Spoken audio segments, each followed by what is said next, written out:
à tous. Hop, on va régler ça. Est-ce que vous m'entendez? Oui. Et merci aux organisateurs pour cette invitation, pour venir vous parler de nos collections au musée de la ville de Liège.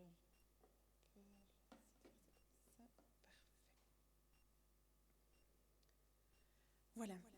On vient de voir la superbe transformation de la maison Anon en maison-musée.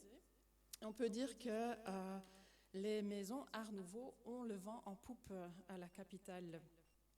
Je pense au musée Horta, la maison Anon, la maison Van Eetvelde, la maison Solvay, parmi d'autres. Alors, qu'en est-il ici à Liège? La Cité Ardente n'a pas encore un musée spécialement dédié à l'Art Nouveau. Et pourtant, nous en avons le patrimoine architectural. Il y a des décors intérieurs qui sont encore partiellement en place dans leur maison d'origine.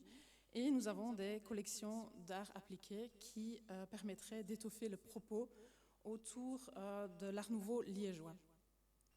Alors parce que oui, il existe un art nouveau plus spécifiquement liégeois, dans la mesure où nos architectes ont été influencés autant par la ligne serpentine bruxelloise que par les précurseurs anglais des arts and crafts. Et ensuite influencés par la sécession viennoise, le Jugendstil allemand.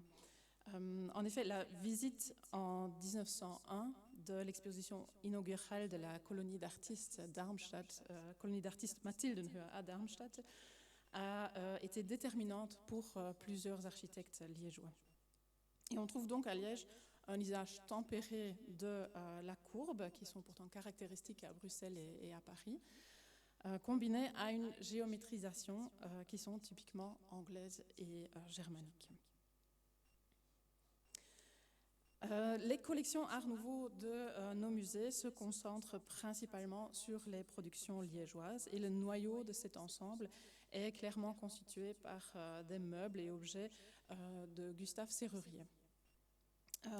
Gustave Serrurier est architecte, décorateur, le plus prolifique des décorateurs belges de l'Art Nouveau et avec une renommée internationale. Il est exposé de manière permanente au musée d'Orsay, à côté de Victor Horta et Henri van de Velde. Il a construit quelques bâtiments ici à Liège, notamment sa propre maison, la Villa L'Aube à Cointe, mais il est surtout connu pour son activité de décorateur, qu'il mène en étroite collaboration avec sa femme, Maria Bovy, et d'où l'appellation Serrurier Bovy qu'on utilise très souvent ici à Liège et qui rend hommage à l'épouse fortement impliquée dans le business familial. Ensemble, ils fondent plusieurs ateliers et magasins de décoration intérieure, tout d'abord à Liège, mais aussi à Bruxelles, ensuite à Paris, à La Haye et pour terminer à Nice. Et ici, vous voyez l'affiche publicitaire pour son magasin dans la rue Neuve à Bruxelles, qui se trouve dans nos collections, une affiche conçue par Émile Bergmans et imprimée chez Bénard. Je reviendrai plus tard encore à Bénard, Auguste Bénard, qui est une figure vraiment importante pour l'avant-garde liégeoise. Le département des arts décoratifs conserve la plus importante collection de meubles Gustave Serrurier en Belgique, comprenant environ 150 meubles et objets divers. Il y a des ensembles complets et des quasi-complets dont je voudrais vous en présenter quelques-uns ici. Et on commence par un ensemble emblématique qui est la chambre d'artisan que Serrurier présente pour la première fois au Salon de la Libre Esthétique à Bruxelles. On est en 1895, après avoir présenté le cabinet de travail l'année précédente, mais c'est vraiment la chambre d'artisan qui est considérée aujourd'hui comme le point de départ de l'œuvre de Serrurier Bovy, avec trois caractéristiques. Premièrement, le décor de latte rythmé par trois, qui vont devenir vraiment une caractéristique récurrente chez Serrurier Bovy. On a aussi des dossiers de chaises en forme de papillons stylisés et simplement vissés sur des montants, alors très, très apparents. Et ensuite, les pieds tournés qui évoque un certain style néo-rustique et que Serrurier va décliner dans plusieurs versions de chaises.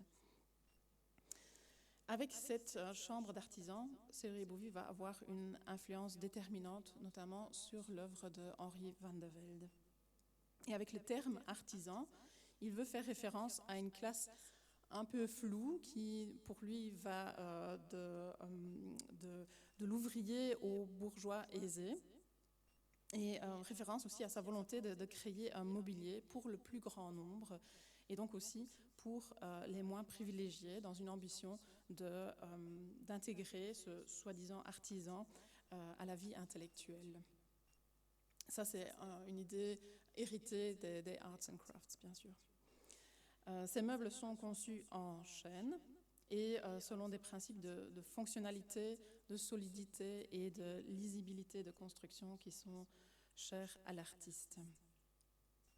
Alors ici, on passe à une salle à manger. On est en 1897, donc 2 ans plus tard. Et avec les quelques ensembles que je vais vous présenter ici, vous pourrez voir à quel point Serrurier-Bovie aussi de manière permanente entre la ligne courbe et la géométrisation, mais aussi entre simplicité et luxe. Et donc, ce sont des démarches qui sont un peu contradictoires en apparence. On reconnaît ici, dans cet ensemble, une ligne beaucoup plus sinueuse. Ce n'est pas un hasard, puisqu'il existe une version assez semblable à cet ensemble que Serrurier a conçu pour l'hôtel particulier d'Albert Bouwens à Bruxelles.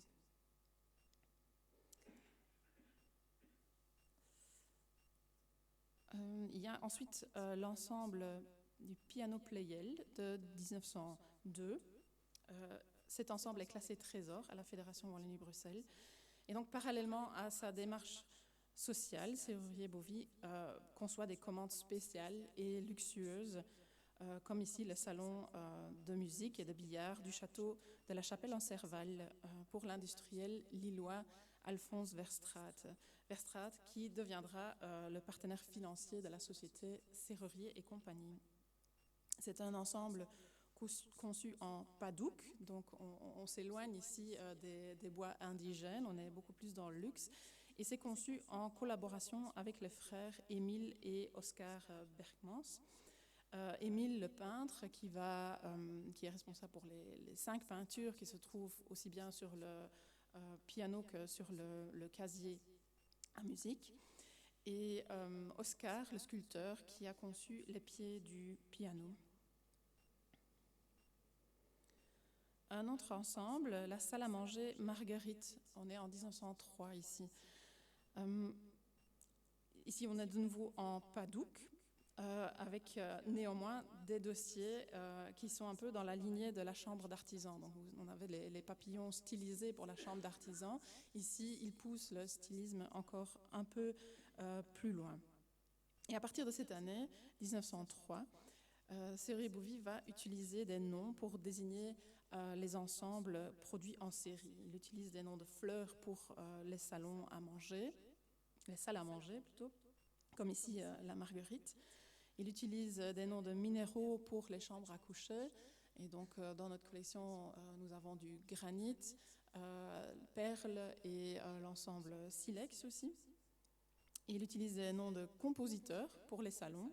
Il y a du Bach, du Saint-Saëns, du Liszt. Et les lettres grecques pour les bureaux, comme la table de bureau Sigma.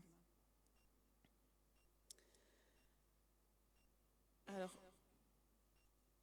l'ensemble archi connu, souvent le premier ensemble auquel on pense quand on entend Serrurier-Bovie, c'est la série Silex qui date de 1905 et qui est vraiment un marqueur important dans l'œuvre de Serrurier-Bovie. Elle est en quelque sorte l'aboutissement de cette chambre d'artisan. Ici, il utilise du sapin qui est décoré au pochoir, donc tout ça c'est très peu coûteux. Et il utilise des vis qui restent visibles et qui sont simplement peintes. Ce mobilier est donc conçu pour permettre une production vraiment en série, semi-industrielle, et à des prix tout à fait modestes. Et pour la petite histoire, cette psyché, on l'a vu dans la présentation précédente, parce qu'elle est revenue la semaine dernière, après un long séjour à la maison Anon, pour l'exposition inaugurale. Toujours en 1905, Serrurier va concevoir ce meuble combiné. 1905, c'est l'année de l'exposition universelle, ici à Liège. Et à cette occasion, Serrurier a pu exposer sa production dans un vaste stand Art Nouveau à cette exposition. Mais ce meuble-ci, sur votre gauche, il provient d'un événement un peu off de cette grande exposition universelle. C'était un concours de mobilier qui était organisé par la CGER, la Caisse générale d'épargne et de retraite, pour ceux qui s'en souviennent. On passe donc de l'artisan, ici vraiment, à l'ouvrier. Ce meuble est à usage multiple. Il contient un buffet, une armoire de rangement, un bureau avec pupitre abattant et une petite bibliothèque. Donc c'est vraiment multifonctionnel, tout ça en un seul meuble, qui se distingue par une grande austérité. Ici, il n'y en a plus aucune ligne courbe. Et c'est d'ailleurs le seul exemplaire connu de ce meuble.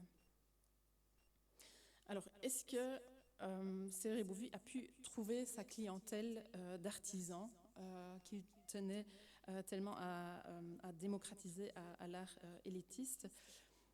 C'est pas du tout certain, mais il s'avère en tout cas que Serrurier Bovy fournira plusieurs artistes et musiciens en mobilier, dont son ami Eugène Ysaÿe, qui lui demande d'aménager un bureau d'études pour sa maison rue Bruckmann, avenue Bruckmann à Bruxelles. Et plusieurs meubles de ce studio Eugène Ysaÿe, qui est en exposition permanente au Grand Cursus, peuvent être attribués avec certitude à Serrurier Bovy, dont cette table de bureau avec porte-documents intégré. Et il y a aussi un lustre, dont je n'ai pas la photo ici, mais aussi les deux cadres photos. À côté de ces ensembles, nous conservons également de nombreux meubles serruriers plus ou moins disparates. Donc on a une série de pendules, des luminaires, il y a des soliflores ou des bougeoirs. Et donc voilà, toute une série que je ne vais pas tous vous présenter ici, ne vous en faites pas. Par contre, je voudrais parler d'une deuxième personnalité Art Nouveau importante pour nos collections. Il s'agit de Paul Jaspar. Jaspar est en effet à l'origine de la première construction Art Nouveau dans la cité d'Ardentes. On est en 1896.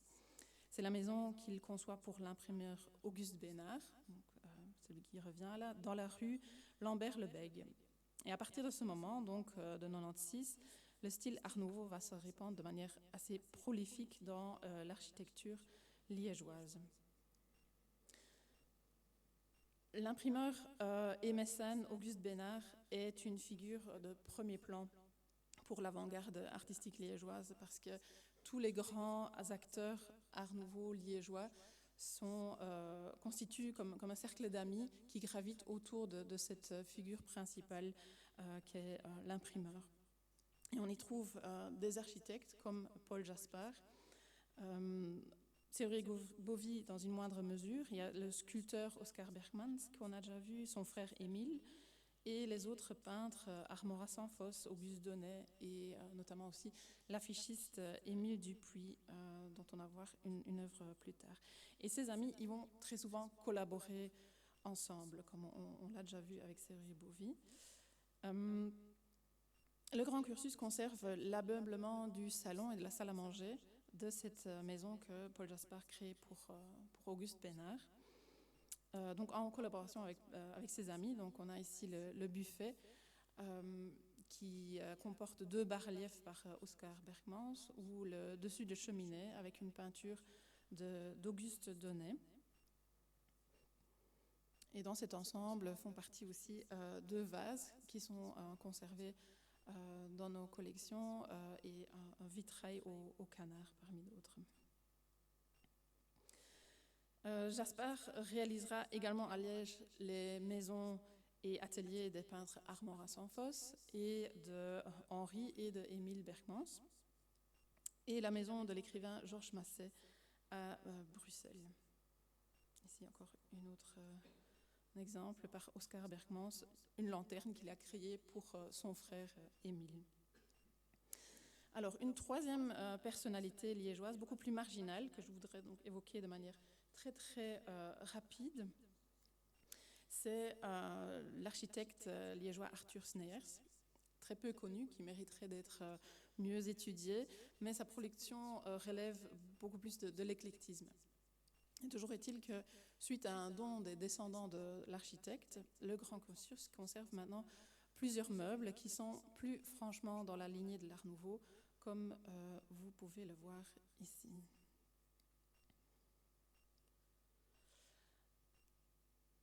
Donc, à côté de ces trois personnalités Art Nouveau, nous avons aussi plusieurs belles pièces disparates ou isolées dans les collections des arts décoratifs, comme cette chaise de Paul Ancar ou des créations de Charles Cotteau, un album de photos, etc. On voit vraiment que les années 70 et 80 sont importantes pour la période Art Nouveau, pour la reconnaissance de cette période Art Nouveau. C'est à ce moment-là qu'il y a le plus grand nombre d'acquisitions qui se font pour nos musées.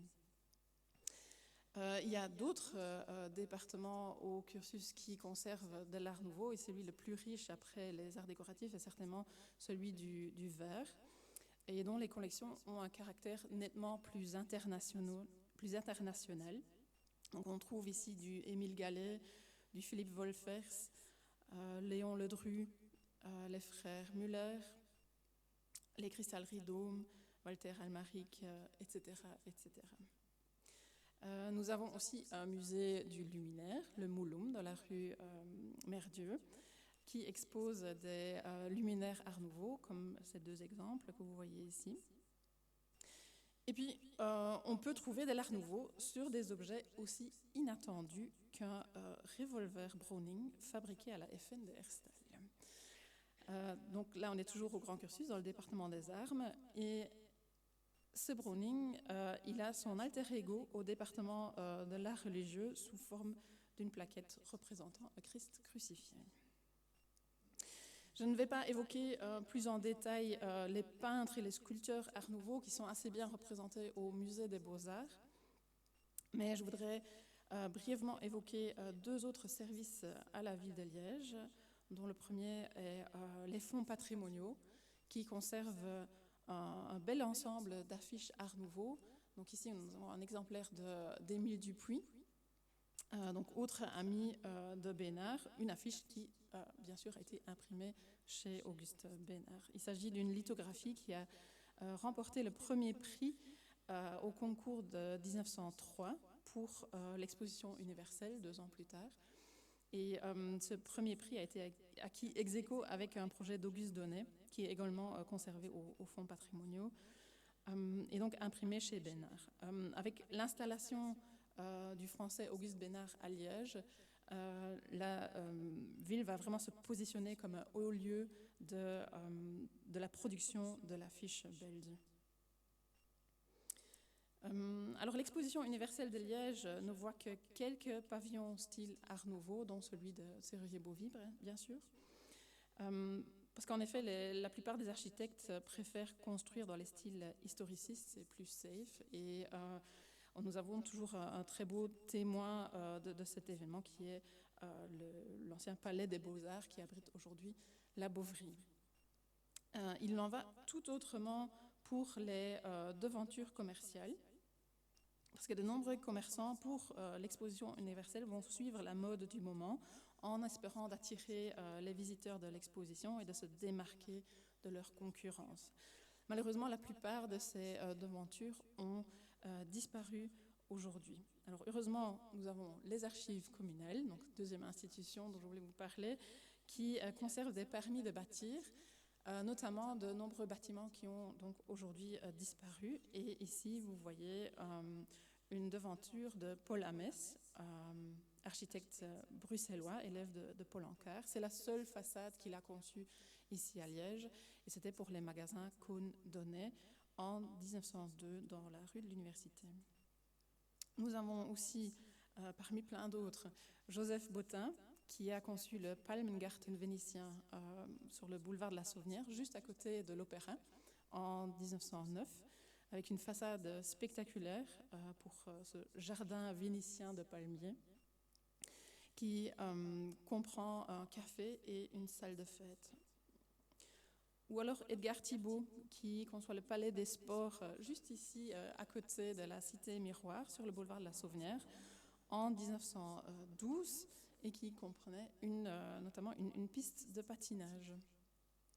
Et pour terminer, je voulais terminer sur ce très beau dessin de Paul Jaspard pour mentionner que les archives de l'architecte Jaspard ont récemment réintégré les collections de la ville, et donc un beau dessin qui peut se retrouver aux archives communales.